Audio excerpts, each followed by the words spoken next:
Era il tempo della mela e il serpente, quando Osiride si illuminò e incamminandosi sulla terra andava incontro alle fatalità.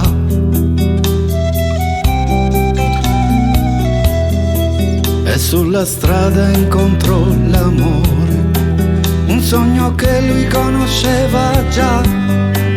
E quando poi le accarezzò le guance, capì che Iside l'amava già.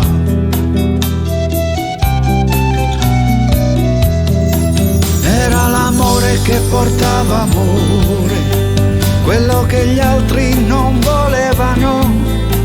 Forse l'invidia per un sentimento che non avrebbero capito mai.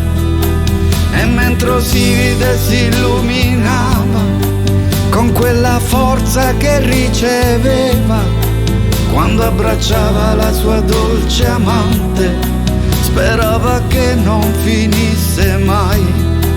Ma intanto il giorno imbruniva e poi dormiva.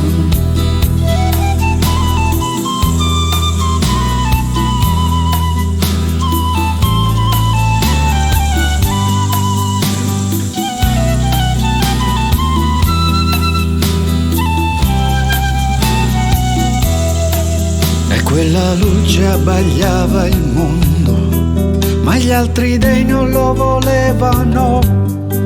Così tramando dietro quegli amanti, mentre la trappola era pronta già.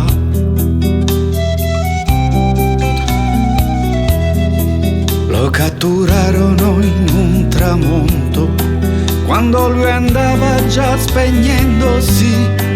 E dopo averlo smembrato tutto, lo sotterrarono di qua e di là.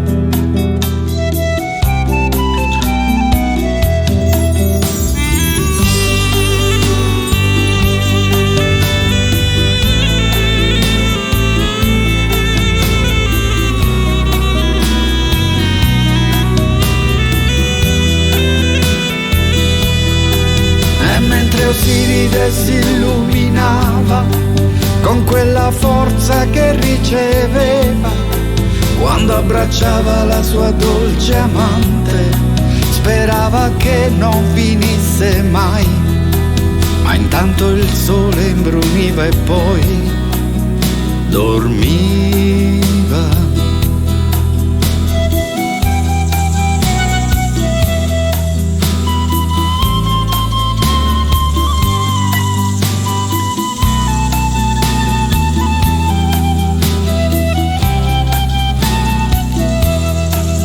Era il tempo della mela e il serpente, quando Osiride si illuminò e incamminandosi verso l'eterno, in una stella lui riposerà, in una stella lui riposerà.